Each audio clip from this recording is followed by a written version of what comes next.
The Honorable Minister. মাননীয় অধ্যক্ষ মহোদয়, Please. মাননীয় অধ্যক্ষ মহোদয়, আজি ৰাজহ বিভাগৰ দুটা গ্ৰান্টৰ ওপৰত যি কৰ্তন প্ৰস্তাৱ আনিলে,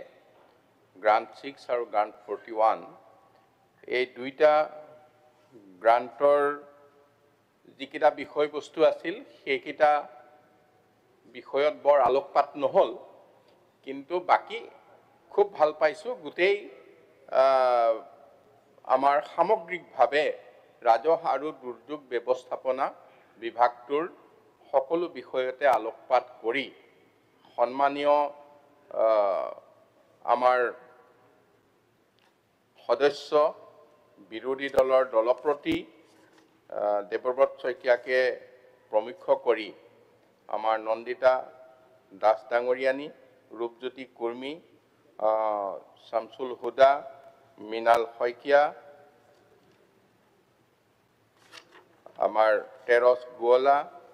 জাকিৰ হুছেইন সিকদাৰ, তাৰপিছতে আব্দুৰ ৰহমান আহমেদ,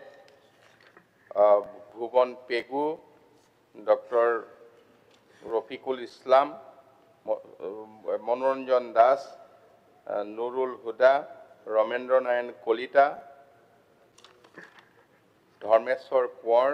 জৰিন বসুমতাৰী, অজয় কুমাৰ ৰায়, দিগন্ত বৰ্মন, চৰণ বড়ো, আমিনুল ইছলাম জুনিয়ৰ, মই সকলোকে তেখেতসকলে মই ধন্যবাদ জ্ঞাপন কৰিছোঁ। তেখেতসকলৰ বক্তব্যত কৰ্তন প্ৰস্তাৱৰ সমৰ্থনত আৰু কৰ্তন প্ৰস্তাৱৰ বিৰুদ্ধে যিখিনি বক্তব্য ৰাখিলে, এই বক্তব্যই চৰকাৰক তথা আমাৰ ৰাজহ বিভাগটোক বহুতখিনি তেখেতসকলৰ বক্তব্যত আমি বৰ্তমান চলি থকা যিখিনি কাম তাৰ মাজত ক'ত কি সুবিধা অসুবিধা দুইটা আমি দেখিছোঁ। সুবিধাও যদি ক'ৰবাত হৈছে, ক'ৰবাত অসুবিধাও হৈছে, বা ক'ৰবাত যদি আৰু কিবা সমস্যা সমাধানৰ পথ প্ৰশস্ত কৰিব লাগে, এই আটাইখিনি কথা প্ৰতিফলিত হৈছে। মই সেইকাৰণে সন্মানীয় বিধায়ক বিৰোধী দলৰ দলপতিকে প্ৰমুখ্য কৰি মই তেখেতসকললৈ মোৰ আন্তৰিক ধন্যবাদ জ্ঞাপন কৰিছোঁ। আৰু আজি সদনে এনে এটা গুৰুত্বপূৰ্ণ বিষয় আজি কাটমোচনৰ কৰ্তন প্ৰস্তাৱৰ আওতালে অনাৰ কাৰণে আমি বহুখিনি কথা সময় উপযোগীভাৱে সিদ্ধান্ত ল'বলৈ সুবিধা হ'ব বুলি মই ভাবিছোঁ। আজি আপোনালোকে যিখিনি সমস্যাৰ কথা উদ্ভাৱন কৰিলে, আমাৰ বক্তা কেইবাজনেও কৈছে, তাৰ ভিতৰতে ভুৱন পেগু ডাঙৰীয়াই কৈছে যে এইটো স্বাধীনতাৰ পিছৰ ৭৫ বছৰত একেবিলাক আইন কানুনৰ ভিতৰত যিবিলাক কাম হোৱা নাছিল, সেই কামবিলাক আমি এতিয়া ক্ষিপ্ৰতাৰে কৰিব পাৰিছোঁ। মই আৰু অকণমান আগুৱাই গৈ কৈছোঁ যে অসমত যিটো ৰাজহ বিভাগ, এই ৰাজহ বিভাগটো আৰম্ভ হৈছিল 1874, মানে 1874 চনত, আৰু প্ৰথম আইনখনেই হৈছিল 1886 চনত, 1886, the Assam land and revenue regulation 1886, আৰু সেই আইনখনতে এতিয়া মূল আইন হিচাপে 12-13খন 14খন আইন হৈছে বিভিন্ন কথাত। সেই আইনবিলাকৰ জৰিয়তে আমি বিভিন্ন খণ্ডবিলাক পৰিচালিত হৈছোঁ, কিন্তু মূল আইনখনেই হৈছে 1886-ৰ যিখন the Assam land and revenue regulation 1886। তাৰ মানে বিভাগ আৰম্ভ হোৱা হ'ল 151 বছৰ, 106 ফেব্ৰুৱাৰীত হৈছিল। আজি ফেব্ৰুৱাৰীৰ হেৰি তাৰিখ 21 তাৰিখ, মানে 151 বছৰ 19 দিন হৈছে এই ৰাজহ বিভাগটো আৰম্ভ হোৱা, আৰু ইয়াৰ আইনখনৰ কাম আৰম্ভ হৈছে 139 বছৰ। এই যিখন আইনৰে আমাৰ অসমৰ গোটেই ৰাজহ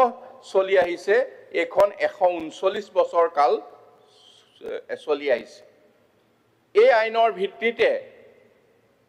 বিভিন্ন চৰকাৰ হৈছে স্বাধীনতাৰ পিছত বিভিন্ন চৰকাৰ হৈছে বিভিন্ন চৰকাৰে একেখন আইনৰ গণ্ডিত জৰীপ কৰিব কৰবাত পৰা নাই জৰীপ হোৱা নাছিল তাৰ পিছত আমি যদি চাওঁ মাটিৰ পট্টা দিব পৰা হোৱা নাই অন্যান্য বাটোৱাৰা সমস্যা সমাধান হোৱা নাই বিভিন্ন ধৰণে আমি পাইছোঁ আমাৰ ডক্টৰ হিমন্ত বিশ্ব শৰ্মা ডাঙৰীয়াই যেতিয়া মুখ্যমন্ত্ৰীৰ দায়িত্ব লৈছিল তাৰ পিছত আমি সকলো মন্ত্ৰী আৰু ডিসি আৰু উচ্চপদস্থ বিষয়াসকল আমি কাজিৰঙাত এখন কনফাৰেন্সত বহিছিলোঁ 3 দিনীয়া আৰু তাতেই প্ৰথম অৱস্থাতেই এই গোটেই বিষয়টো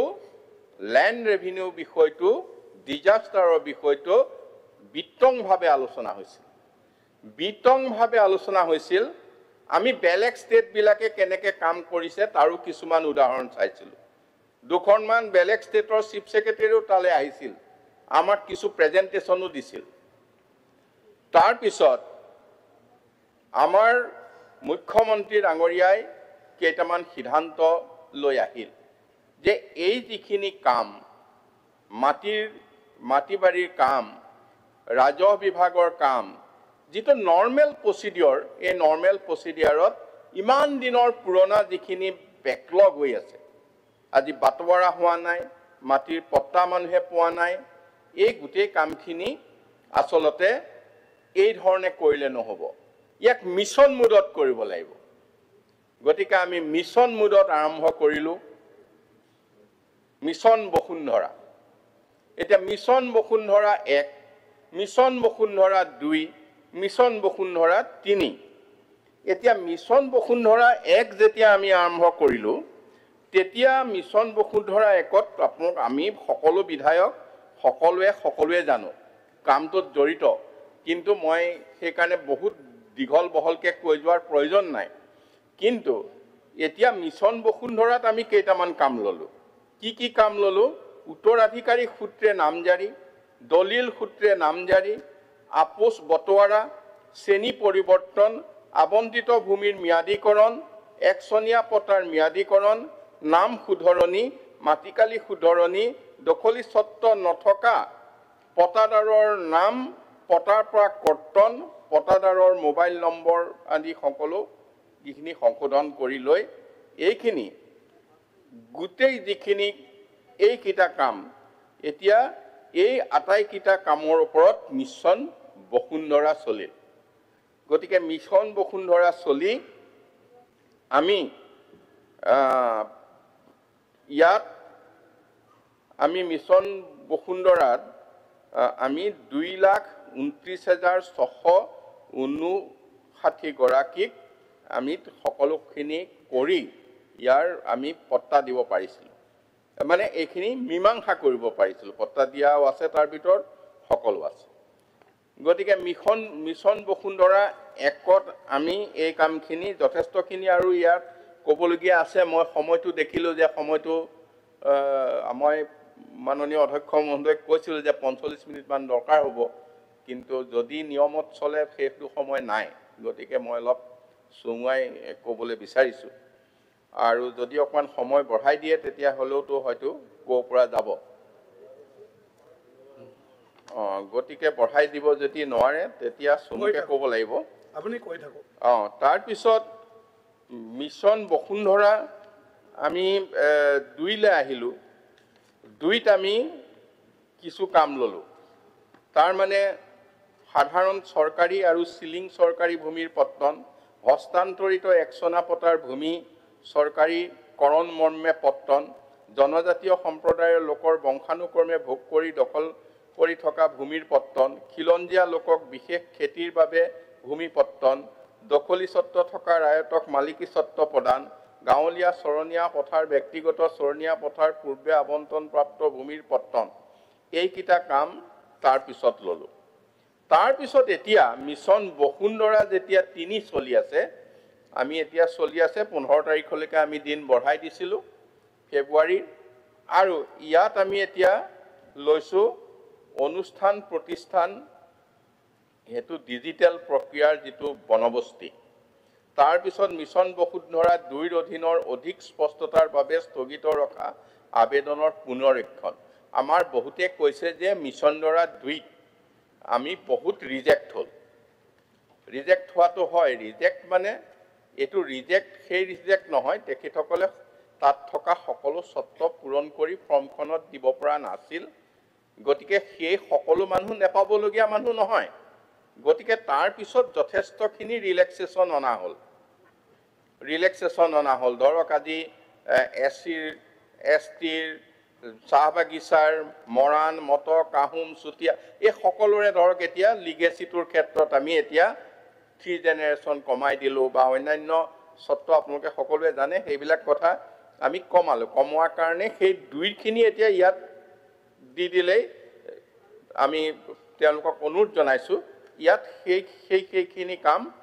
3ত আমি কৰিব পৰা যাব। আৰু নগৰ আৰু কাষৰীয়া অঞ্চলত প্ৰিমিয়াম হাৰত 1 চনীয়া পট্টাৰ ম্যাদীকৰণ পূৰ্ব গ্ৰাম্য কিন্তু পৰৱৰ্তীকালত নগৰ হ'ল। এই হিচাপে ঘোষিত এলেকাত দখলী স্বত্ব থকা ৰায়তক মালিকী স্বত্ব প্ৰদান, বনবস্তি নোহোৱা পূৰ্বৰ ভূদান, গ্ৰামদান ভূমিৰ বনবস্তি প্ৰদান, প্ৰসাৰিত ৰূপত ভূমিৰ শ্ৰেণী পৰিৱৰ্তন, চাহ অনুদান, গ্ৰাণ ভূমিৰ পট্টাৰ শ্ৰেণী পৰিৱৰ্তন ক্ৰমে পট্টা প্ৰদান। এই ক্ষেত্ৰত কিছু আমাৰ তেৰছ গোলা ডাঙৰীয়াই কৈ গৈছে, আমি মানে সেই বিষয়ে আৰু অকণমান আছে মই ক'ম। তাৰপিছত স্বামিত্ব আঁচনি অধীনত জৰীপ নোহোৱা অনাজৰীপ NC গাঁৱৰ ভূমিৰ বনবস্তি। গতিকে মিছন বসুন্ধৰা 3ত আমি যিখিনি আনিলোঁ, এইখিনি কথাই এই আটাইখিনি কথাই আমাৰ বহুখিনি কথা এতিয়া মাটিৰ সমস্যাৰ সমাধানৰ কথা ইয়াত অন্তৰ্ভুক্তি হ'ল। অন্তৰ্ভুক্তি হোৱাৰ পিছত আজি উত্থাপন কৰা কেইবাটাও বিষয় আছে, সেই বিষয়কেইটাও মই আপোনালোকক দাঙি ধৰিম। তাৰ আগতে মই এটা কথা কৈ ল'বলৈ বিচাৰিছোঁ যে ভূমিৰ ৰেকৰ্ড ডিজিটেলাইজেশ্যন আৰু কৰিবলৈ আমি আগবাঢ়িছোঁ। এইটোতো আপোনালোকে বহুখিনি কথা সুন্দৰভাৱে ইতিমধ্যে জানিছে, আৰু তাৰ পাইলট প্ৰজেক্টটো আমি শোণিতপুৰ ডিষ্ট্ৰিক্টত লৈছোঁ। এইটো আৰম্ভ কৰা হৈছে। ধৰিত্ৰী অসম যিটো আমাৰ পৰ্টেল, সেই ধৰণে আমি আপোনালোকে সেই বিষয়েও জানে। এই প্লেটফৰ্মত সংহত ভূমি অভিলেখ ব্যৱস্থাপনাৰ জৰিয়তে অসমৰ ভূমিৰ অভিলেখ ডিজিটেলাইজেশ্যন আৰু 1980 চনৰ শেষৰ ফালে যি কেন্দ্ৰীয় চৰকাৰৰ ভূমি ৰেকৰ্ডৰ যিখিনি কম্পিউটাৰাইজেশ্যন হৈছিল, আৰু সেই আঁচনিৰ প্ৰাৰম্ভিক পদক্ষেপৰ পৰা য'ত অসমৰ আমি শোণিতপুৰ জিলাত এই গোটেইখিনি লৈ পেলাই এটা পাইলট প্ৰজেক্ট আমি ল'বলৈ গৈছোঁ, যাৰ কাৰণে ডিজিটেলাইজেশ্যন হৈ যোৱাৰ পিছত মাটিৰ যিবিলাক এতিয়া দালালি চলিছে, বিক্ৰী কৰিছে, কাৰোবাক একটা মাটিত 2-3 বাৰ বিক্ৰী কৰিছে, এইবিলাক কাৰো কথাত নাথাকিব। কেইটামান দিন অপেক্ষা কৰক, সকলোতে মোবাইলত নিজৰ মাটি ক'ত আছে, কেনেকৈ আছে, আৰু সেই গোটেইখিনি কথা গম পাবলৈ আপোনালোক আমি গৈ আছোঁ। এইটো এটা খুব ডাঙৰ কাম আমাৰ মুখ্যমন্ত্ৰী ডাঙৰীয়াই এই বিষয়টো নিষ্পত্তি কৰিবৰ কাৰণে আগবাঢ়িছে, আৰু এই কাৰণে এইখিনি কাম কৰিবলৈ সম্ভৱ হৈছে। ইয়াৰ উপৰিও আমাৰ আজি আপোনালোকে কেইবাটাও কথা দাঙি ধৰিছে, মই সেইকেইটাৰ বিষয়েও কৈ যাবলৈ বিচাৰিছোঁ যে বিশেষকৈ জৰীপৰ কথা উত্থাপন হৈছিল ইয়াত। জৰীপ যে NC ভিলেজ, এতিয়া NC ভিলেজ আমাৰ মনোৰঞ্জন তালুকদাৰ ডাঙৰীয়াই তাৰ 2-এটা কথা কৈছে যে অসমত NC ভিলেজ 1074খন আছে, য'ত জৰীপ হোৱা নাই। ইয়াৰে মানে বিবাদবিহীন NC ভিলেজ বিবাদবিহীন মানে মই কথাটো এনেকৈ কৈছোঁ, বিবাদ মানে অন্য বিবাদ নহয়। এতিয়া ধৰক বৰ্ডাৰত আছে, অৰুণাচল বৰ্ডাৰ, আমি মানে মীমাংসা কৰিব পৰা নাই। কিছু কিছু ঠাইত বৰ্ডাৰ হৈছে মীমাংসা। ঠিক তেনেকৈ আমাৰ নিজৰ ষ্টেটতো আছে, কেতিয়াবা কাৰ্বি আংলঙৰ সীমাত ক'ৰবাত হিলছ প্লেইনছ লৈ পেলাই এনেকুৱা আছে। তেনেকুৱা বিবাদবিহীন হৈছে 911খন। ইয়াত জৰীপ হৈ আছে আৰু এই এতিয়ালৈকে 668খনৰ জৰীপ হৈয়ে গ'ল। বাকী কেইখন আমি এই বছৰৰ অক্টোবৰ মাহৰ 25 চনৰ আমি সম্পূৰ্ণ কৰিম। যিটো মই ক'লো নহয় যে আইন হোৱা আজি 139 বছৰ হ'ল, চৰকাৰ স্বাধীন চৰকাৰ হোৱা, পৰাধীন পাৰ্টটো বাদ দিলেও স্বাধীন চৰকাৰ হোৱাটো 75 বছৰ কেতিয়াবাই পাৰ হ'ল, 78 বছৰ হ'ল। গতিকে যি কাম একেখন আইনৰে কৰিব পৰা নাছিল, আমাৰ মাননীয় মুখ্যমন্ত্ৰী ডক্টৰ হিমন্ত বিশ্ব শৰ্মাই এই কাম আজি 2-3 বছৰত সম্ভৱ কৰিছে। 3 বছৰত সম্ভৱ কৰিছে। আৰু আপোনালোকে জানে যে মাটিৰ ক্ষেত্ৰত মানুহৰ মাটিটো হৈছে চিকিউৰিটি। মই এইকাৰণে কৈছোঁ, মোৰ যদি মাটিকণৰ কাগজ এখন দিব নোৱাৰোঁ, মই PRC-খন নাপাম। স্কুলত পঢ়িবলৈ, কলেজত পঢ়িবলৈ মই চাৰ্টিফিকেটখন নাপাম। গতিকে এটুকুৰ মাটিৰ যিটো চিকিউৰিটি, যিটো মাটিয়ে আমাক যিটো নিৰাপত্তা দিছে, এই নিৰাপত্তাটো আজি লাখ লাখ অসমৰ মানুহক এই নিৰাপত্তা মুখ্যমন্ত্ৰী ডাঙৰীয়াই আনি দিছে। আৰু এইটো NC ভিলেজ 25 চনৰ মানে অক্টোবৰ মাহৰ এই বছৰৰ সম্পূৰ্ণ হৈ যাব। আৰু সম্পূৰ্ণ হৈ যোৱাৰ পিছত এই সমস্যা হয়তো আৰু নাথাকিব। তাৰপিছত ইয়াৰ উপৰিও আমাৰ তেৰছ গুৰুলা ডাঙৰীয়াই কৈছে চাহ বাগিচাৰ কথা। চাহ বাগিচাৰ ক্ষেত্ৰত আমি 2022 চনৰ 31 ডিচেম্বৰৰ ভিতৰত যিসকলে আমি এইটো বোনাফাইড ট্ৰেন্সফাৰৰ জৰিয়তে ঘৰ সাজিছে বা দখল কৰি আছে, সেই পৰিয়ালক আমি বসুন্ধৰা 3ত মাটিৰ ম্যাদী পট্টা দিম। ঠিক তেনেকৈ চৰৰ কথা কোৱা হৈছে। চৰত আমি এই যিটো মানে সাৰ্ভে, এই সাৰ্ভে হোৱাৰ পিছতে আমি আকৌ চৰৰ সাৰ্ভেৰ কাৰণে আগবাঢ়িম চৰ অঞ্চলত। তাৰপিছত গোৱালপাৰা জিলাৰ কথাও আহিছে যে তাৰ মাটিখিনি কি হ'ব। এইটো আমাৰ বন বিভাগৰ জৰিয়তে ইয়াত খুব খৰতকীয়াভাৱে এই ব্যৱস্থা লৈ আছে, যাতে তাৰ যিটো সেটল কৰিবলগীয়া কথা সেইখিনি আমি সোনকালে ৰাজহ বিভাগ আৰু বন বিভাগ মিলি কৰাৰ কাৰণে আমি প্ৰস্তুতি লৈছোঁ। তাৰপিছত আমাৰ সন্মানীয় বিধায়িকা নন্দিতা দাস ডাঙৰীয়াই চাৰ্কুল অফিচাৰৰ বিষয়টো আনিছিলে। মই সেইটো ৰেফাৰেন্সতে চাৰ্কুলৰ কথাও কৈ যাওঁ যে যেতিয়া আমাৰ মানে এটা সমষ্টি, এখন ডিষ্ট্ৰিক্ট, এইটোলৈ আমি যেতিয়া গ'লোঁ, আমি এতিয়া চেষ্টা কৰিছোঁ যে এটা সমষ্টিত এটা চাৰ্কুল অফিচাৰ, মানে চাৰ্কুল অফিচ, এটা সমষ্টিত পৰাপক্ষত এটা ব্লক বা হয়তো আৰু এটা ব্লক যদি অট'মেটিক আগৰ পৰা আছে, এইটোতো উপায় নাই, মানে ডেভেলপমেণ্ট ব্লক। এনেধৰণে মুখ্যমন্ত্ৰীয়ে চিন্তা কৰিছে যে তাত টুকুৰা টুকুৰ হৈ 2-3টা সমষ্টিত একেটা অফিচত থাকিব নালাগে এৰিয়া। গতিকে আমি প্ৰথম প্ৰিন্সিপলটো লৈছোঁ যে এটা সমষ্টিত এটা চাৰ্কুল অফিচ। DC সকলক দায়িত্ব দিয়া হৈছে এইটো ৰিঅৰ্গেনাইজ কৰিবৰ কাৰণে। কিন্তু ইয়াত ক'ৰবাত এনেকৈ গৈ থাকিলেও ক'ৰবাত 2-4টা জাগাত, 10টা জাগাত অলপ ইয়াৰ বিবাদ এটা থাকিব, মানে সমস্যা এটা ৰ'ব। সেইখিনি আমি শেহতীয়াভাৱে ঠিক কৰিম। য'ত পোনে পোনে হৈ যায়, য'ত কোনো অসুবিধা নাই, সেইখিনি হৈ আহিব। আৰু বাকীখিনিত যদি বিশেষ স্পেচিয়েলি কিবা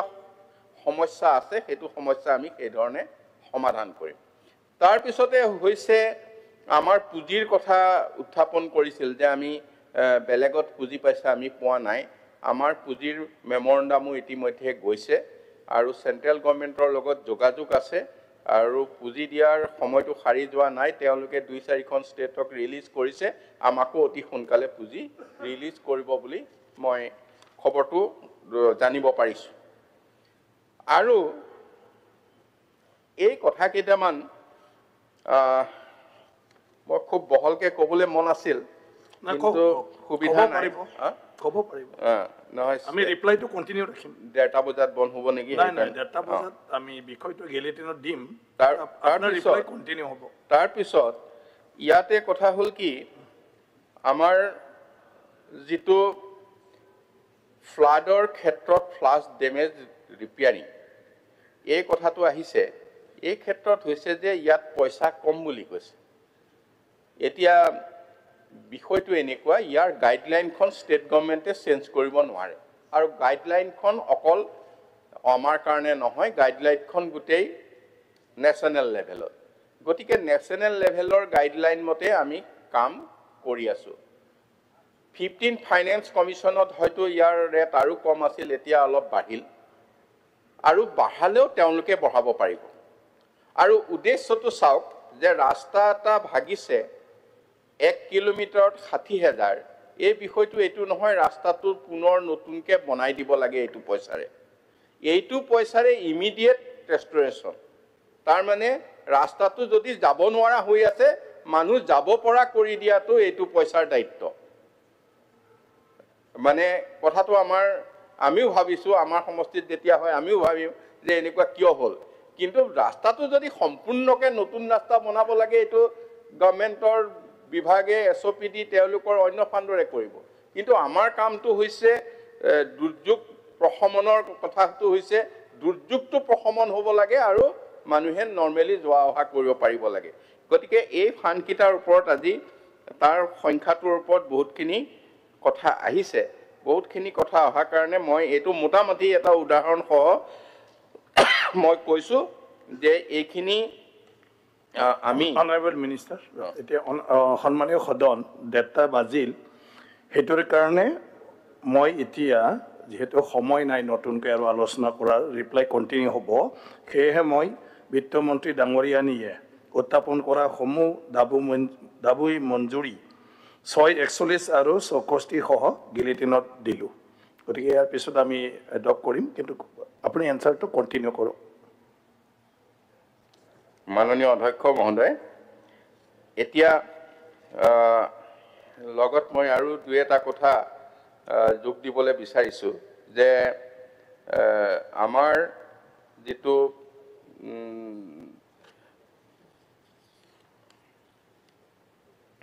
আমাক এটা কথা কোৱা হৈছিল যে আমাৰ কেবাজনো বিধায়ক কেবাজনো নহয় দুজন মানে কৈছিলে যে আমি পইচাবিলাক পোৱা নাই এতিয়া পইচাবিলাক যদি চাওঁ যে মই জিলা হিচাপে কিমান গৈছে মই হেতু কৈ দিব পাৰিম সম্পূৰ্ণ তালিকা আছে কিন্তু মই মোটামুটি হিচাপটো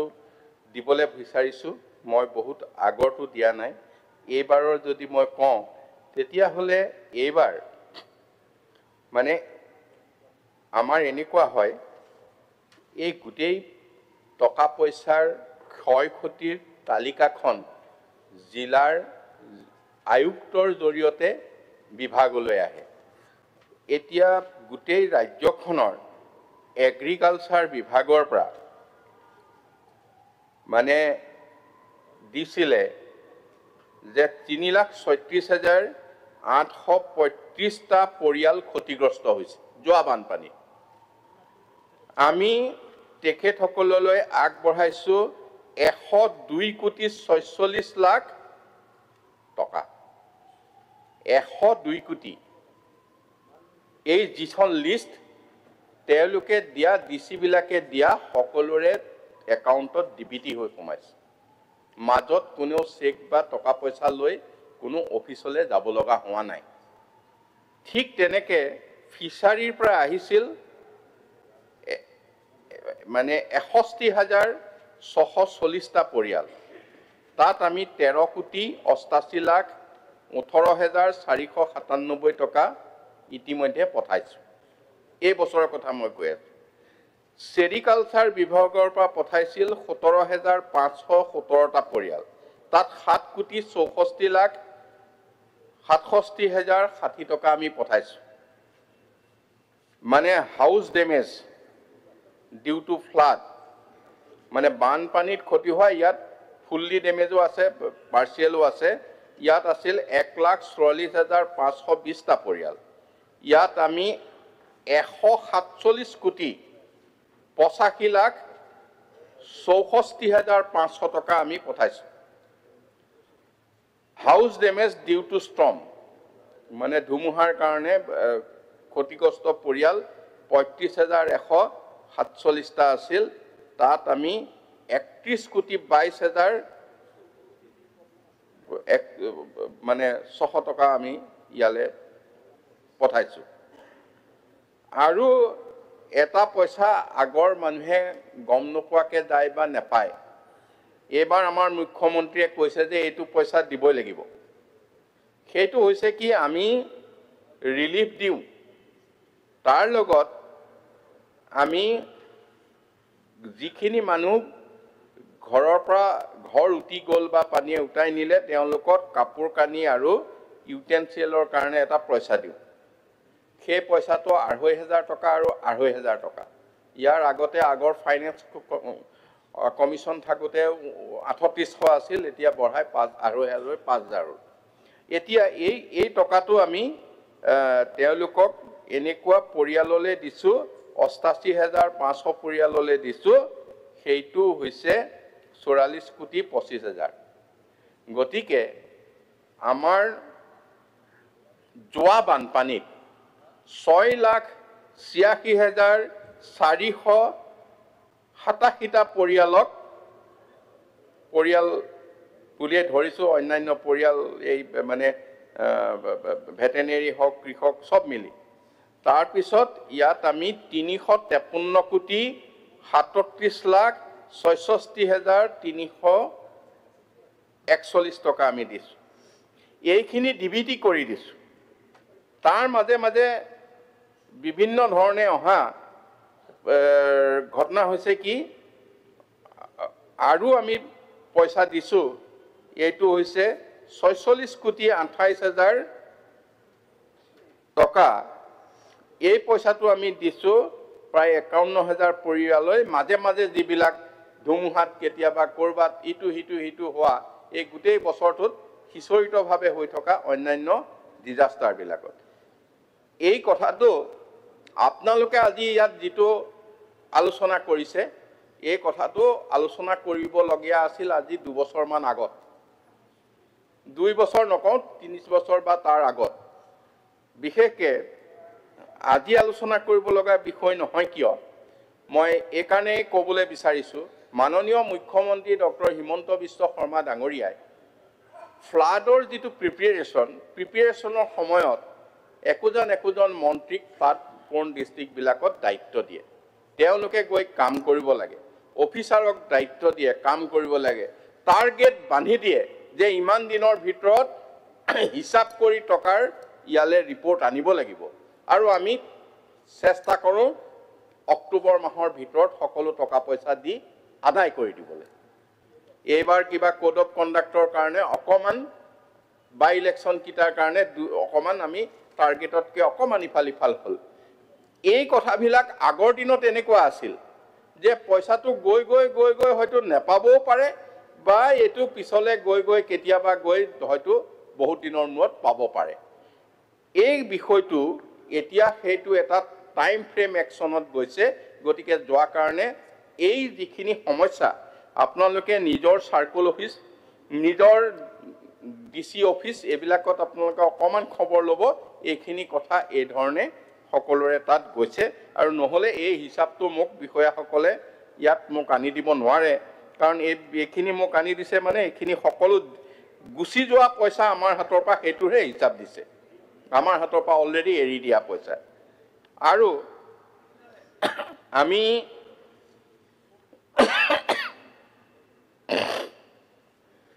মই আৰু এটা কথা জৰীপৰ ক্ষেত্ৰত কৈ দিওঁ যে শেহতীয়াভাৱে আমি কেইখনমান গাঁৱত আমাৰ ৰাজৰ গাঁৱত মানে আগৰ জৰীপ গাঁৱেই আছিল, কিন্তু তাৰ মেপ চেপ আমি এতিয়া বিচাৰি পোৱা নাই, হেৰাইছে। গতিকে এই গাঁওকেইখন আমাৰ এনেকুৱা গাঁও আছে, তিনিচুকীয়া জিলাত আছে, ডিব্ৰুগড়ত আছে। গতিকে এই গাঁওকেইখনো আমি পুনৰ জৰীপ কৰিবলৈ এতিয়া পুনৰ তাৰ মেপ বনাবলৈ ঠিক কৰিছোঁ, যাতে এই গোটেইখিনি গাঁৱেই ক'তো কোনো তথ্যৰ অভাৱ নাথাকে। কাৰণ এইটো তথ্য আমি ডিজিটেলি যাবলৈ বিচাৰিছোঁ, গতিকে ইয়াত আৰু তথ্যৰ কোনো হেৰিত যাতে কম নহয়, তাৰ কাৰণে আমি ঠিক কৰিবলৈ ভাবিছোঁ। আমাৰ অন্যান্য কেইবাটা বিষয় কথা আহিছে, যে মই ক'ম বাৰু গাঁওবুঢ়া, মৌজাদাৰ, তহচিলদাৰ, কিন্তু তাৰ আগতে এটা কথা কওঁ যে এটা আমূল পৰিৱৰ্তন ক'ত হৈছে, যে খাজানাটো এতিয়া খাজানা আমি খাজানা আৰম্ভ কৰিছোঁ। খাজানা আৰম্ভ কৰাৰ সময়ত আমি মৌজাদাৰসকলক ডিপ্ৰাইভ কৰা নাই। মানুহজনেও যদি খাজানা নিজে দিয়ে, তেওঁৰ 30% মৌজাদাৰ তালৈ গুচি যাব। মৌজাদাৰে কালেক্ট কৰাখিনিতো যাবই। গতিকে মৌজাদাৰী যিটো ছিষ্টেম, এতিয়া সেই কথাটোত কোনো তেওঁলোকৰ, মই ইয়াৰ পৰা এই কথা ক'বলৈ বিচাৰিছোঁ এই কাৰণে যে মৌজাদাৰসকলে বিভিন্ন সমস্যা লৈ আহি থাকে। গতিকে মৌজাদাৰৰ এই কথাটো আমি এটা ব্যৱস্থা লৈছোঁ, আৰু মৌজাদাৰসকলে এতিয়া তেওঁলোকক প্ৰতিজনক কম্পিউটাৰ কিনি এইটো কামত অন্তৰ্ভুক্ত হ'বৰ কাৰণে তেওঁলোকক 1 লাখকৈ টকাও দিয়া হৈছে, যে তোমালোকে ষ্টাফ লোৱা, আপোনালোকে ষ্টাফ লওক, কম্পিউটাৰ লওক, আৰু আপোনালোকে খাজানাটো অনাত ঠিক কৰক। কিন্তু খাজানাতে অকণমান সকলো ইয়াত অভ্যস্ত নোহোৱাৰ কাৰণে আমি দুইটা ৰাখি দিছোঁ। এতিয়া অফলাইনো দিব পাৰে, অনলাইনো দিব পাৰে। এতিয়া মাটিৰ কিনা বেচাৰ ক্ষেত্ৰত ইডিড আমাৰ যোৱা এই মাহৰ 1 তাৰিখৰ পৰা আৰম্ভ হ'ল, ফেব্ৰুৱাৰী 1 তাৰিখৰ পৰা। এতিয়া আৰু অন্য কোনো ধৰণৰ সমস্যা নাই। গতিকে ইডিড হ'ব, ইডিড ইতিমধ্যে আৰম্ভ হৈছে, আৰু ইডিড আৰম্ভ হোৱাৰ কাৰণে কোনো মাটিৰ ৰেকৰ্ড লুকুৱাই ৰাখিব পৰা ব্যৱস্থা নহ'ব, আৰু সেই মাটিটো 2বাৰ 3বাৰ কাকো বিক্ৰী কৰি সমস্যাৰ সৃষ্টি কৰিব নোৱাৰিব। ঠিক তেনেকৈ যিখিনি আমাৰ ৰাজহৰ কেছবিলাক আমি যেতিয়া চাৰ্কুল অফিচত, আমি DC অফিচত দিওঁ, এইখিনি কথা আচলতে আমি দেখোঁ যে ইয়াৰ বিবাদ মীমাংসা কৰিবলৈ বহুত দিন লাগে। কিন্তু এতিয়া বিবাদ মীমাংসা কৰাৰ আমি সময় বান্ধি দিছোঁ, আৰু এইটো আদালত। আচলতে ৰাজহ গোচৰ যিখিনি ব্যৱস্থা, এইটো সেই ব্যৱস্থাৰে কৰা হৈছে, আৰু তেখেতসকলে দৌৰাদৌৰি নকৰাকৈ তেখেতসকলে এই মাটিৰ যিখিনি ৰায় পাব লাগে, সেইখিনি ৰায় পাবলৈ অসুবিধা হ'ব। আৰু ইয়াৰ উপৰিও আমাৰ গাঁওবুঢ়াসকলৰ বিষয়ে কৈছিল। আমাৰ ইয়াত গাঁওবুঢ়া হয়তো সকলো ঠাইতে নাই, আৰু ফৰেষ্ট বিভাগেও এতিয়া ইতিমধ্যে কিছু গাঁওবুঢ়াৰ কথা ইতিমধ্যে ঠিক কৰিছে। আৰু আমাৰ গাঁওবুঢ়া থকা জিলা হৈছে আমাৰ 23খন, আৰু অন্য এৰিয়াত আছে আৰু 7খন, মুঠত 30খনত। গাঁওবুঢ়া নথকা জিলা হৈছে 6খন। আমাৰ হাইলাকান্দি, গোৱালপাৰা, ধুবুৰী, কাছাৰ, বঙাইগাঁৱত মাত্ৰ সৃজন গ্ৰামত এজন গাঁওবুঢ়া আছে, এই শ্ৰীভূমিকে লৈ এইকেইখন মিলাই। আৰু মুঠ গাঁওবুঢ়াৰ সংখ্যা আছে 7,499, কিন্তু 5,281 গৰাকীহে আছে। বাকী ভেকেণ্ট পোষ্টখিনি আমি পূৰাবলৈ লৈছোঁ, আৰু ইয়াৰ আগতে পূৰাওঁতে কেইটামান কেছ এপিল কৰিছে, তেওঁলোকৰ মীমাংসাও অতি সোনকালে কৰি সম্পূৰ্ণ কৰিব। এইখিনি কথা আমি ঠিক হৈছে। মৌজাদাৰসকলৰ সা সুবিধা আমি যেনেকৈ প্ৰদান কৰিব লগা আছে, সেইখিনি আমি সা সুবিধা তেখেতসকলৰ দাবীসমূহৰ ওপৰত মাননীয় মুখ্যমন্ত্ৰীয়ে মনোনিৱেশ কৰিছে, আৰু সেইখিনি দাবী সম্পূৰ্ণ কৰিবলৈ আগবাঢ়িছে। গতিকে মই ভাবিছোঁ আপোনালোকে অনা কথাখিনি মই প্ৰায় কৈছোঁ। যদি ক'ৰবাত ক'বলৈ বাকী আছে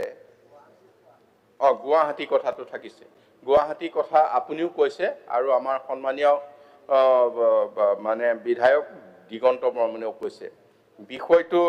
পোনে পোনে ৰাজহ বিভাগৰ লগতেই সম্পৰ্ক নহয় যি দুখন 2006 আৰু 2008ত যি দুখন এক্ট আহিছে এই দুখন মই আমাৰ ৰাজহ বিভাগক অধ্যয়ন কৰিবলৈ কম আৰু এই গোটেই বিষয়টো আমি আপোনালোকৰ আজি সদনৰ উত্থাপন হোৱা হিচাপে মুখ্যমন্ত্ৰীৰ দৃষ্টিগোচৰলৈ আনিম এইখিনি মই হয়তো আগুৱাই নিব পাৰিম বা আজি আপোনালোকক মই এইখিনি ক'ব পাৰিম ইয়াতে বাকি গুৱাহাটীৰ বিষয় সেইটোৱে আছিল এটা কথা মই আপোনালোকৰ ভাষণৰ মই নোট কৰি গৈছিলোঁ আমাৰ মৃণাল শইকীয়া ডাঙৰীয়াই বান্দৰৰ কথা কৈছিল কথাটো কিন্তু আমাৰ গাঁওবিলাকত গুৰুত্বপূৰ্ণ আমাৰ ঘৰত কোনো আমি খেতি বাতি কৰিব নোৱাৰোঁ গুৰুত্বপূৰ্ণ এই কথাটোৰ কথা হৈছে কি মানে ৰাজহ দুৰ্যোগ বিভাগৰ হাতত কি আছে হাতীটো ৰখিবলৈ যোৱা দায়িত্ব আমাৰ নাই এইটো বন বিভাগৰ হাতীয়ে মাৰিলে পইচা দিয়া দায়িত্বটো আমাক দিছে নহয় এতিয়া বান্দৰ কন্ট্ৰোল কৰিলে এই বন বিভাগৰ মন্ত্ৰী আছে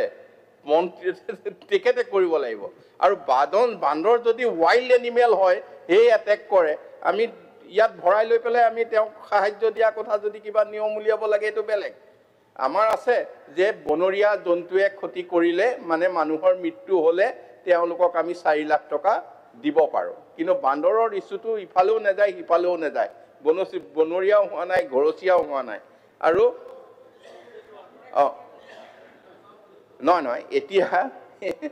এতিয়া গোটেই বিষয়টো নহয় কথাটো কিন্তু মানে চিন্তা কৰিবলগীয়া কথা আমাৰ সকলোতে বান্দৰৰ উপদ্ৰৱৰ কাৰণে খেতি বাতি নোহোৱা হৈছে গতিকে এই বিষয়টো আমি বন বিভাগে ঠিক কৰিব লাগিব এটো কিন্তু ৰাজহ বিভাগে নিশ্চয় ইয়াৰ ক্ষতিপূৰণ যে বান্দৰে খেতি খালে হেতু পইচা দিব লাগে নে নালাগে এটোতো আমাৰ গাইডলাইনত সোমাব লাগিব নহয় কিবা অন্য যদি আছে তেতিয়া হলে হেতু তাৰ পিছত এইখিনি মই এইকাৰণে চাই আছো আৰু কোনে কি ক'লে এন্দুৰটো সেই বন বিভাগতে যাব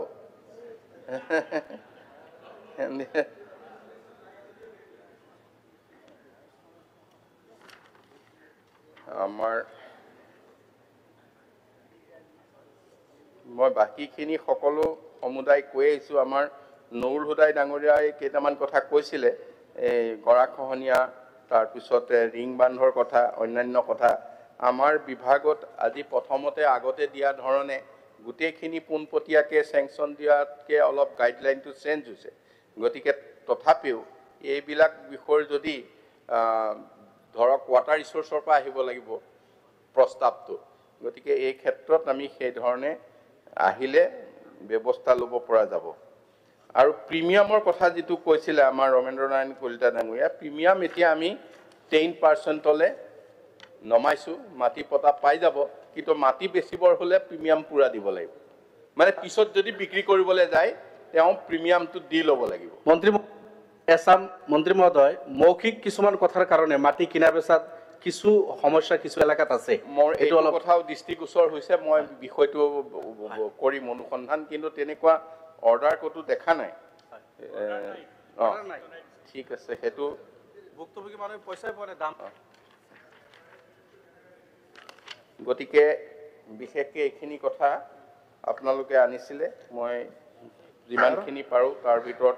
স্যাৰ বৰাকবিলিত গাঁওবুঢ়াখিনি হোৱা নাই আৰু আপুনি যিটো কৈছিলে আৰু 20-23ৰ যিটো RCC ট্ৰেইনিং হৈছিল এই ট্ৰেইনিং প্ৰাপ্ত যিখিনি ল'ৰা আছিলে সিহঁতৰ কোনো মানে নতুন ৰুলছ মতে সিহঁতে পাবলৈ অকণমান হেৰি হৈ আছে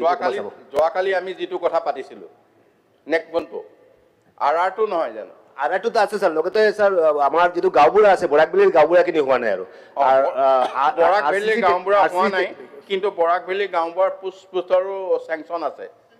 চেংচন আছে আমি হেতুত কোনো অসুবিধা হৈ থকা নাই বৰাকবিলিৰ গাঁওবুঢ়া চেংচন আছে খালি আমি ল'ব পৰা অৱস্থাত আছে আমাৰ ধুবুৰী ডিষ্ট্ৰিক্টত তাৰ এই এফআৰএ ভিলেজটো ৰেভিনিউ কেনেকে বনাইছা ধুবুৰী ডিষ্ট্ৰিক্ট এফআৰএ ভিলেজটো ৰেভিনিউ বনাব লাগে এজন ক'ব FRA হৈছে ফৰেষ্ট হেৰি right act Forest Right Act village village. এতিয়া ফৰেষ্ট ৰাইট ভিলেজৰ ক্ষেত্ৰত এতিয়া ৰেভিনিউ হ'বৰ হ'লে এইটোত মানে ট্ৰাইবেল এফেয়াৰ্ছত যাব ট্ৰাইবেল হ'লে হেৰি কৰিব পৰা যাব স্পষ্ট হলে ভাল ছাৰ ময়ো স্পষ্ট নহয় মই আপোনাক ক্লিয়াৰ কৰিব হ'লে মোৰ তাত পুৰা 150 খনমান হেৰি কৰিব গাঁও আছে ছাৰ তাৰ গোৱালপাৰা জিলাৰ ঠিক আছে, আপোনাৰ গাঁওবুঢ়াখিনি বিষয়টো- হোৱা নাই লাগিব। গোৱালপাৰা গাঁওবুঢ়াখিনিৰ কথা কওক ছাৰ গোৱালপাৰা গোৱালপাৰাৰ গাঁওবুঢ়া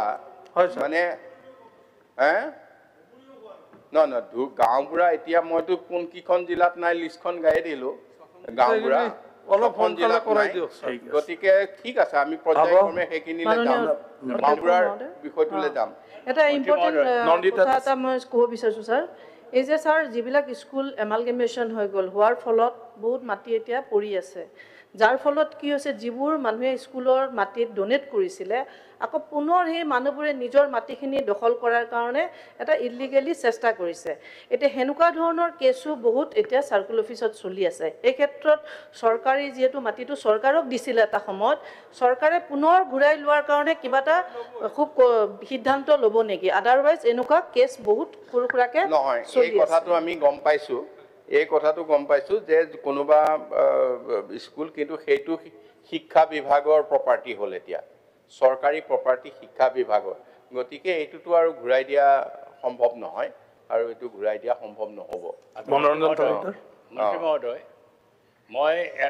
এখন গাঁৱৰ এটা পাৰাৰ কথা কৈছিলোঁ যিটো এক্সচেঞ্জ হৈছিল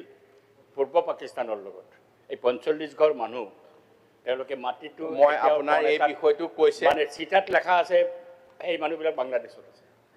আৰু এই মানুহখিনি গুচি আহিলে তাৰে সম্পত্তি দি পেলাই এতিয়াতো আমি ঠিক তেনে এটা বিষয় যোৱাকালি আলোচনা হৈছিলোঁ আৰ ভিলেজটো ছাৰ RR ভিলেজ আমাৰ এই আমাৰ কাটিগাৰা সমষ্টি হেৰি ক'ত হয় ছাৰ কাটিগড়া কাটিগাৰা সমষ্টিত তাতো তেনেকে 440 জন মানুহৰ এটা বিষয় আছিল মানুহবিলাক তাৰ পৰা গুচি গ'ল 35 জন আছিল তেওঁলোকক আমি দিলোঁ এতিয়া আমি তাৰ পৰা এটা ৰিপৰ্ট বিচাৰিছোঁ আপোনাৰ এই আমি যি 55 জন ন মোৰ হৈছে মোৰ হেৰি কিসমত দৰিকা ভিলেজ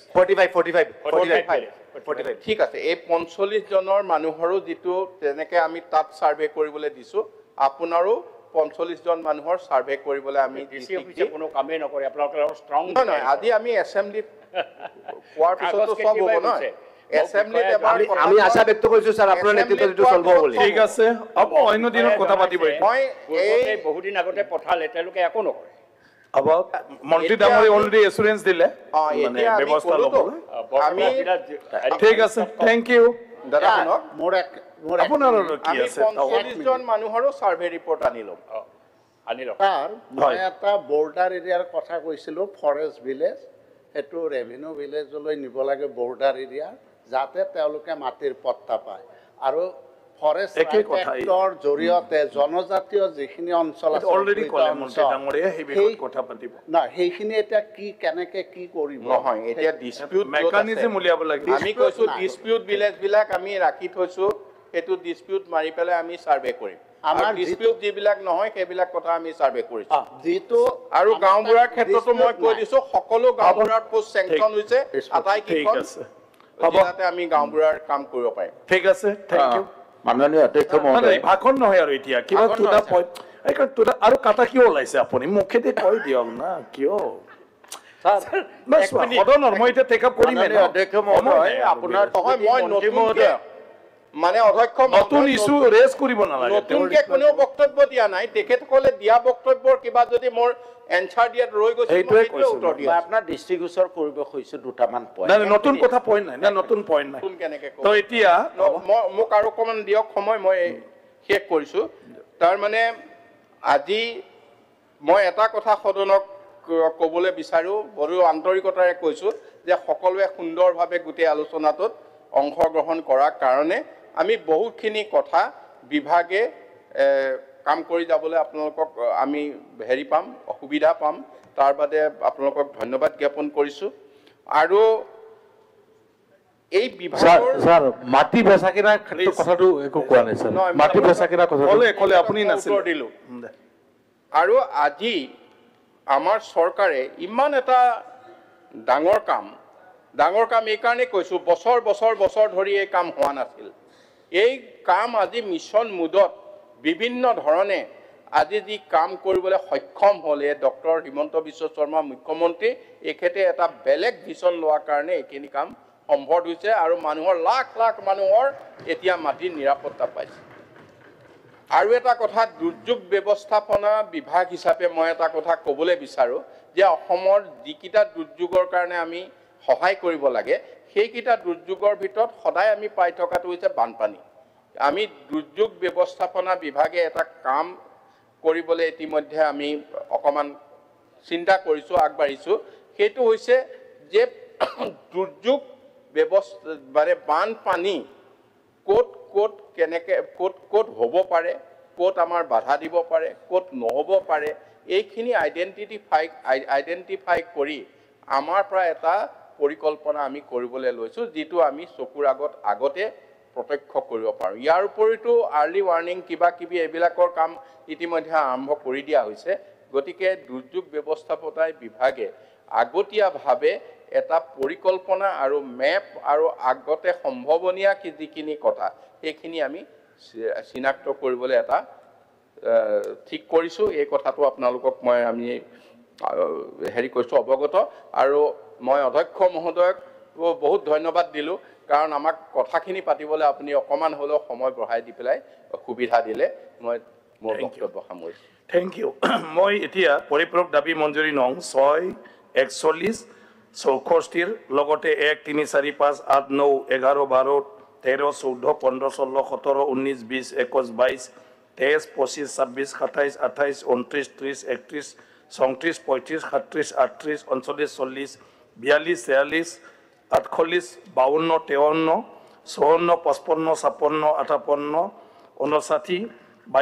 58 59 62 63 67 71 73 74 77 78 আৰু 80 গৃহীত কৰাৰ বাবে সদনত দাঙি ধৰিলোঁ যিসকল সপক্ষে আছে তেখেতসকলে কক হয় যিসকল বিপক্ষে আছে তেখেতসকলে কক নহয় মই ভাবোঁ হয়ৰ সপক্ষে 2024-25 বৰ্ষৰ পৰিপূৰক দাবী মঞ্জুৰিসমূহ গৃহীত কৰা হ'ল এতিয়া আইটেম নম্বৰ 4 ৰাজভৱনৰ পৰা এটা বাণী আছে বাণীটো হ'ল under the provisions of article 2071 of the constitution of India I Sri Lakshman Prasad Acharia, Governor of Assam, recommend that the Assam Appropriation Nong 1 Bill 2025 be taken into introduction by the Assam Legislative Assembly. Honorable Finance Minister. মাননীয় অধ্যক্ষ মহোদয় আপোনাৰ অনুমতি সাপেক্ষে মই the Assam Appropriation Number 1 Bill 2025 সদনত উত্থাপনৰ বাবে প্ৰস্তাৱ কৰিলোঁ প্ৰস্তাৱটো হ'ল যে বিধেয়কখন উত্থাপন কৰিবলৈ অনুমতি দিয়া হওক যিসকল সপক্ষে আছে কক হয় যিসকল বিপক্ষে আছে কক নহয় মই ভাবোঁ হয়ৰ সপক্ষে অনুমতি প্ৰদান কৰা হ'ল অনাৰেবল মিনিষ্টাৰ মাননীয় অধ্যক্ষ মহোদয় আপোনাৰ অনুমতি সাপেক্ষে মই the Assam Appropriation Number 1 Bill 2025 সদনত উত্থাপন কৰিলোঁ ধন্যবাদ এতিয়া কাৰ্যসূচী নং 5 ৰাজভৱনৰ পৰা এটা বাণী আছে বাণীটো হ'ল under the provision of article 2073 of the Constitution of India I Sri Lakshman Prasad Acharya Governor of Assam recommend that the Assam Appropriation Nong 1 Bill 2025 be taken into consideration and passing by the Assam Legislative Assembly মাননীয় মন্ত্ৰী মই আপোনাৰ অনুমতিৰ সাপেক্ষে the Assam Appropriation Number 1 Bill 2025 বিবেচনাৰ বাবে সদনত উত্থাপন কৰিলোঁ এতিয়া মই সদনৰ প্ৰস্তাৱটো ভোটদানৰ বাবে ৰাখিলোঁ প্ৰশ্নটো হ'ল যে the Assam Appropriation Nong 1 Bill 2025 বিধেয়কখন বিবেচনাৰ বাবে লোৱা হওক যিসকল সপক্ষে আছে কক হয় যিসকল বিপক্ষে আছে কক নহয় মই ভাবোঁ হয় সপক্ষে প্ৰস্তাৱটো গৃহীত কৰা হ'ল এতিয়া সদনত বিধেয়কখন দফাই বিবেচনাৰ বাবে ৰখা হ'ব 2 আৰু 3 নং দফাত কোনো সংশোধনী নাই মই এতিয়া 2 আৰু 3 নং দফা দুটা সদনত ভোটৰ বাবে ৰাখিম প্ৰশ্নটো হ'ল 2 আৰু 3 নং দফা দুটা বিধেয়কখনৰ অংশ হ'ব যিসকল পক্ষে আছে কক হয় যিসকল বিপক্ষে আছে কক নহয় মই ভাবো হয় সপক্ষে 2 আৰু 3 নং দফা দুটা বিধেয়কখনৰ অংশ হ'ল মই এতিয়া 1 নং দফা অধিনিয়ম সূত্ৰ প্ৰস্তাৱনা শিৰোনাম আৰু অনুসূচীখন সদনত বদানৰ বাবে ৰাখিম প্ৰশ্নটো হ'ল যে 1 নং দফা অধিনিয়ম সূত্ৰ প্ৰস্তাৱনা শিৰোনাম আৰু অনুসূচীখন বিধেয়কখনৰ অংশ হ'ব যিসকল সপক্ষে আছে কক হয় যিসকল বিপক্ষে আছে কক নহয় মই ভাবো হয় সপক্ষে 1 নং দফা অধিনিয়ম সূত্ৰ প্ৰস্তাৱনা শিৰোনাম আৰু অনুসূচীখন বিধেয়কখনৰ অংশ হ'ল এটা মাননীয় মিনিষ্টাৰ মাননীয় অধ্যক্ষ মহোদয় মই দ্য আছাম এপ্ৰপ্ৰিয়েশ্যন নাম্বাৰ 1 বিল 2025 পাৰিতকৰণৰ বাবে সদনত উত্থাপন কৰিলোঁ প্ৰশ্নটো হ'ল যে বিধেয়কখন পাৰিত কৰা হওক যিসকল সপক্ষে আছে কক হয় যিসকল বিপক্ষে আছে কক নহয় মই ভাবো হয় সপক্ষে প্ৰস্তাৱটো গ্ৰহণ কৰা হ'ল আৰু বিধেয়কখন পাৰিত কৰা হ'ল আমাৰ 12টালৈকে আছিলে আমি টাইমটো অলপ এক্সটেণ্ড কৰিছোঁ বিল এখন আৰু আছে আইটেম নম্বৰ 6 ৰাজভৱনৰ পৰা এটা বাণী আছে বাণীটো হ'ল under the provision of article 207(3) of the Constitution of India, I Sri Lakshman Prasad Acharya, Governor of Assam, recommend that the Assam Right of Public Service Amendment Bill 2025 be taken into consideration by the Assam Legislative Assembly. এতিয়া মাননীয় মন্ত্ৰী মাননীয় অধ্যক্ষ মহোদয় the Assam right to public service amendment bill 2025 বিবেচনাৰ বাবে সদনত উত্থাপন কৰিলোঁ প্ৰশ্নটো হ'ল যে the Assam right to public service amendment bill 2025 বিধেয়কখন বিবেচনাৰ বাবে লোৱা হওক যিসকল সপক্ষে আছে কক হয় যিসকল বিপক্ষে আছে কক নহয় মই ভাবো হয় সপক্ষে প্ৰস্তাৱটো গৃহীত কৰা হ'ল এতিয়া আলোচনা আমি মুভটো পিছত কৰিম ডাইৰেক্ট ক্লজ বাই ক্লজত এতিয়া যিখিনি কথা ক'ব বিচাৰিছে এইটো ক'লে হ'ল মুভটো পিছত হ'ব হয় অধ্যক্ষ ডাঙৰীয়া আপোনাক ধন্যবাদ জনাইছোঁ যে আমাৰ দলৰ ফালৰ পৰা ইয়াত যিটো এমেণ্ডমেণ্ট দিয়া আছিল মই ক'ব বিচাৰিছোঁ যে এই বিলটো এই আইনটো 2012 চনত যেতিয়া প্ৰথম পাছ কৰা হয় বা 19 যেতিয়া এমেণ্ডমেণ্ট কৰা হয় এই আইনৰ মূল উদ্দেশ্য আছিল to ensure the public services are delivered to the people of Assam within the stipulated time limit to establish a framework of accountability, transparency and efficiency in the public services delivery and to bring services closer to the people. ভাল উদ্দেশ্য আৰু এমেণ্ডমেণ্টত চৰকাৰে ক'ব বিচাৰিছে যে উদ্দেশ্য amendment of subsection 2 under the section 8B of the Assam Right to Public Services Act 2012 through Assam Right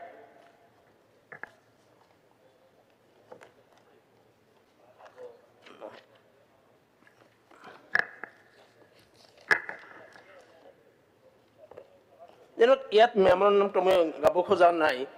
যে কমিশনাৰসকলক প্ৰথমবাৰ নিযুক্তি দিয়া কমিশনাৰসকলক নিৰ্দিষ্ট 3 বছৰৰ কাৰণে তেওঁলোকক নিযুক্তি দিব বিচৰা হৈছে কিন্তু আপোনাৰ এই এক্টতে 19 যিটো এমেণ্ডমেণ্ট এক্ট তাত উল্লেখ আছিল সেকশন 8(1)ত উল্লেখ আছে যে 65 ইয়াৰ্ছ এজ হোৱাৰ পিছত 5 বছৰৰ কাৰণে নিযুক্তি দিব ঠিকই কিন্তু 65 ইয়াৰ্ছ অফ এজ হোৱাৰ লগে লগে তেওঁলোকে ৰিটায়াৰমেণ্টত যাব কমিশনাৰসকলৰ হে একে নীতি আছিল কিন্তু বৰ্তমান যিটো এমেণ্ডমেণ্ট দিব বিচৰা হৈছে যে তেওঁলোকক আপাৰ এজ লিমিট কনচিডাৰ নকৰি ফিক্স 3 ইয়াৰ্ছৰ কাৰণে আৰু আমি হয়তো জনাত এই কমিশনাৰসকলক নিযুক্তি দিয়া যিসকলক নাম ইয়াতে মেনশ্যন কৰা হৈছে তেওঁলোকক নিযুক্তি দিয়া বেছি দিন হোৱাও নাই এই কম দিনৰ ভিতৰত এই আজি আইন সংশোধনৰ প্ৰয়োজনীয়তা ক'ত গতিকে এই কাৰণে আমি ইয়াত অপোজ কৰিছোঁ আমি কৈছোঁ যে 65 ইয়াৰ্ছ এজলৈকে তেওঁ 3 বছৰে কাম কৰক 1 বছৰে কাম কৰক 5 বছৰে ম্যাক্সিমাম লিমিট 5 বছৰ সাৰ্ভিস পিৰিয়ড 5 বছৰ কৰক তাত আপত্তি নাই কিন্তু আপাৰ এজ লিমিট 65 আহাৰ লগে লগে তেওঁক ৰিটায়াৰমেণ্টত যাব লাগে আৰু আইন প্ৰণয়নৰ সময়ত মূল যিটো উদ্দেশ্য আছিল একাউণ্টেবিলিটি এণ্ড ইফিচিয়েঞ্চি এইটো আমি সকলোৱে এইটো আমি জানো যে ইফিচিয়েঞ্চি এজন মানুহ যেতিয়া ৰিটায়াৰ্ড হৈ যায় তেওঁৰ একাউণ্টেবিলিটি লৈ বহুত সময়ত প্ৰশ্ন থাকে ৰিটায়াৰ্ড মানুহ এজনৰ ক্ষেত্ৰত তাৰোপৰি তেওঁৰ ইফিচিয়েঞ্চি আৰু ইয়ং আৰু অলপ কম বয়সৰ মানুহৰ ইফিচিয়েঞ্চিৰ মাজতো পাৰ্থক্য আছে অভিজ্ঞতা যিমানেই যি নহওক কিয় বয়সে কিন্তু বহুত বস্তু ইফিচিয়েণ্ট ইনইফিচিয়েণ্ট কৰি দিয়ে একাউণ্টেবিলিটিৰ ক্ষেত্ৰত আহে ৰিটায়াৰ্ড পাৰ্চন এজন ৰিটায়াৰমেণ্টৰ পিছত তেওঁ কিমানখিনি একাউণ্টেবিলিটি লয় আৰু এজন মই যেতিয়া ভাবে যে মই নাই মই আৰু হয়তো ছেকেণ্ড প্ৰমোশ্যন ল'ম থাৰ্ড টাইম হয়তো কমিশ্যন হিচাপে কাম কৰা এটা যিটো স্কোপ থাকিব সেইজন মানুহ কিন্তু সদায় একাউণ্টেবিলিটি লৈ চিন্তা কৰিব গতিকে এইবিলাক কাৰণতে যে আমি যিটো এমেণ্ডমেণ্ট আনিছে চৰকাৰে এই এমেণ্ডমেণ্টৰ বিৰোধিতা কৰি আমি সংশোধনী আনিছোঁ যে 65 ইয়াৰ্ছ আপাৰ এজ লিমিট হোৱাৰ লগে লগে চাকৰিৰ পৰা ৰিটায়াৰমেণ্ট যাব লাগিব থেংক ইউ ছাৰ নেক্সট কোনোবা আছিলে AID ওপৰত আছিলে আপোনাৰ আছিলে তো ভাষণটো ৰাখক মোকতো পিছত হ'ব আপোনাৰ পইণ্টছখিনি আপুনি ৰেজ কৰিব যিটো এমেণ্ডমেণ্ট আনিব বিচৰা হৈছে আপোনাৰ এমেণ্ডমেণ্টটো ৰিজেক্ট হৈছে তথা ক'বতো পাৰিম নাই ক'ব পাৰিব ডিছকাছ চবেই ক'ব পাৰিব এমেণ্ডমেণ্টটো ৰিজেক্ট হয়ে জানো সেইটো নহয় নহয় আপোনাৰ ছাবমিশ্যনে ৰিজেক্ট হৈছে কাৰণ টোটেল বিলটো নাকচ কৰিছে মোৰ কথাটো হৈছে দুজন বিষয়াক সন্মুখত ৰাখি পেলাই যিটো এমেণ্ডমেণ্ট আনিছে চৰকাৰে বিল এখন আনিছে এই বিলৰ ক্ষেত্ৰত মোৰ কথা ক'ব লগাটো হৈছে ই কিন্তু ভৱিষ্যতলৈকে কিছু এটা বিপদৰ সংকেত কঢ়িয়াই আনিব কাৰণ ঠিক মানুহ এজনৰ 64 বছৰ হ'ব 63 বছৰ হ'ব বা 65 বছৰ নোহোৱাৰ 6 মাহ 10 মাহ আগতে তেওঁ কমিশ্যনাৰ হিচাপে প্ৰমোশ্যনটো পাই পেলাই আৰু 3 বছৰৰ কাৰণে তেওঁ এক্সটেনশ্যন পাব কামত এইটো মোৰ বোধেৰে হোৱা উচিত নহয় আৰু এইটোৱে এটা বেলেগ ট্ৰেণ্ড এটা আনিব আৰু এই বিষয়াসকলক এনেকৈ সুৰক্ষিত কৰাৰ কাৰণে মই সেইকাৰণে এই যিটো এমেণ্ডমেণ্ট আনিছে এই এমেণ্ডমেণ্টটোৰ প্ৰয়োজন নাই পূৰ্বৰ যিটো আইন আছে সেইমতেই ছাৰ্ভিচ হেৰিটো চলি থাকক এইটোৱে মোৰ ক'ব লগা ঠিক আছে আৰু অধ্যক্ষ মহোদয় এই বিলখনত যি 65 বছৰৰ যি উৰ্দ্ধসীমাটো এক্সিড কৰা হৈছে বঢ়াই দিয়া হৈছে 65 বছৰৰ আমাৰ আগৰ বক্তাৰ লগত আমাৰ কথাখিনি মিল আছে কিন্তু মহোদয় এই ক্ষেত্ৰত মই ক'ব বিচাৰিছোঁ যে ছাৰ্ভিচ আমি জনগণে যেনেকুৱাকৈ পাব লাগে বিশেষভাৱে আমি দেখিছোঁ যে ৰেভিনিউ ডিপাৰ্টমেণ্টৰ এইখিনি কথা তেতিয়া ক'ব পাৰিলে বেছি ভাল আছিল ৰেভিনিউ ডিপাৰ্টমেণ্টত বহুত ক্ষেত্ৰত সময় নিৰ্দিষ্ট সময় ধৰি দিয়া থাকে সেই সময়ৰ ভিতৰত সেই কাম কাজবিলাক হৈ নুঠে আৰু সেইবিলাকক চাবলৈ এইখন আইন কিন্তু আৰু একটা দিশ এইটোত আছে যে কোনো এটা কামৰ কাৰণে চৰকাৰক যেতিয়া আমি ধন পৰিশোধ কৰোঁ বা ৰাইজে যেতিয়া ধন পৰিশোধ কৰে কিবা এটা ফিজ পৰিশোধ কৰে আৰু সেই কামটো যেতিয়া নহয়গৈ বা ৰিজেক্ট কৰা হয় সেই ফিজটো কিন্তু ঘূৰাই দিয়া নহয় আশা কৰিছিলোঁ যে এই বিলখনত যদি তেনেকুৱা বিষয়বিলাকো যদি চৰকাৰে বা চৰকাৰী পক্ষ সংযোজন কৰিলেহেঁতেন বেছি ভাল হ'লহেঁতেন থেংক ইউ ধন্যবাদ আৰুতো নাই উত্তৰ অনাৰেবল মিনিষ্টাৰ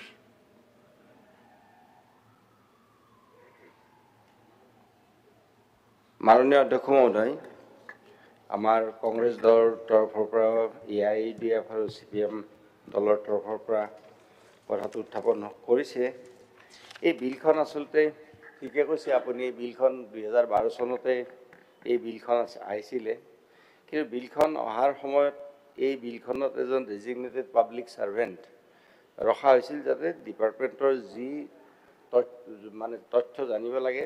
বা ছাৰ্ভিচ যিখিনি পাব লাগে পাইছেনে পোৱা নাই এইখিনি দিয়াৰ কাৰণে তো তাৰ পৰৱৰ্তী দিনত 2019 চনত এই বিলখন আকৌ মানে এমেণ্ডমেণ্ট কৰা হ'ল আৰু এমেণ্ডমেণ্ট কৰি এইখন এমেণ্ডমেণ্টত এইটো কথা কোৱা হ'ল যে এই ইয়াতে কমিশ্যনৰ কথাটো মানে নাহিলে আৰু কমিশ্যনৰ কথাটো যেতিয়া নাহিল তেতিয়াহ'লে এডমিনিষ্ট্ৰেটিভ ট্ৰাইব্যুনেল যে আছে এডমিনিষ্ট্ৰেটিভ ট্ৰাইব্যুনেলে তেতিয়া কমিশ্যনৰ হৈ কাম কৰিলে আৰু তেতিয়া মানে টেনিয়ৰটো আছিল 5 years or 65 years whichever is earlier গতিকে সেইটো 2000 মানে 19ৰ এমেণ্ডমেণ্টত আহিল কিন্তু কমিশ্যনৰ কথাটো যেতিয়া নাহিল এডমিনিষ্ট্ৰেটিভ ট্ৰাইব্যুনেলে কমিশ্যনৰ হৈ কাম কৰিবলৈ আইনখনে প্ৰভিজন কৰিলে তাৰপিছত 2024ত আকৌ এমেণ্ডমেণ্ট এটা আহিল আৰু সেই এমেণ্ডমেণ্টখন আমি অৰ্ডিনেন্স হিচাপে মানে চলাই ৰাখিছিলোঁ আৰু তাতে কি হ'ল তাতে কনষ্টিটিউশ্যন অফ চিলেকশ্যন কমিটি হ'ল আৰু এটা কমিশ্যন হ'ল কমিশ্যনৰ মেম্বাৰ চেয়াৰমেন মেম্বাৰ এই গোটেইকেইজনক মানে দিয়াৰ কাৰণে মানে এখন চিলেকশ্যন কমিটি হ'ল আৰু চিলেকশ্যন কমিটি হৈ তাৰপিছত চিলেকশ্যন কমিটিত মানে ৰিটায়াৰ্ড অফিচাৰ দুজন মানে মেম্বাৰ হ'ব আৰু এজন দুজনৰ ভিতৰত এজন ৰিটায়াৰ্ড অফিচাৰ হ'ব লাগিব not bill' the rank of commissioner and secretary government of Assam আৰু এজন যিয়ে সামাজিক কামৰ লগত জড়িত থাকে বিভিন্ন কথাত, গতিকে তেনেকুৱা এজন মেম্বাৰো ইয়াতে নমিনেট কৰিব পাৰে। গতিকে চেয়াৰমেন দিয়া হ'ল ইতিমধ্যে। তো তাৰপিছত চিলেকশ্যন কমিটিখনে এই টেনিয়ৰটো যে 65 ইয়াৰ্ছ আছে সেইখিনি কথা ৰাখিছে, কিন্তু এই 2024 যিটো এমেণ্ডমেণ্ট, সেই এমেণ্ডমেণ্টত কথাটো কোৱা হ'ল যে এই এমেণ্ডমেণ্টৰ জৰিয়তে ক'লে যে এইটো 5 বছৰ টাৰ্ম নহ'ব, আগত 5 বছৰ আছিল টাৰ্ম, এইটো 3 বছৰ টাৰ্ম হ'ব। গতিকে 3 বছৰ টাৰ্মটো থাকিল আৰু থকাৰ পিছত গতিকে ফাৰ্ষ্ট কমিশ্যন হিচাপে এইটো যিহেতুকে হ'ল, গতিকে কমিশ্যন হিচাপে হোৱাৰ পিছত আমাৰ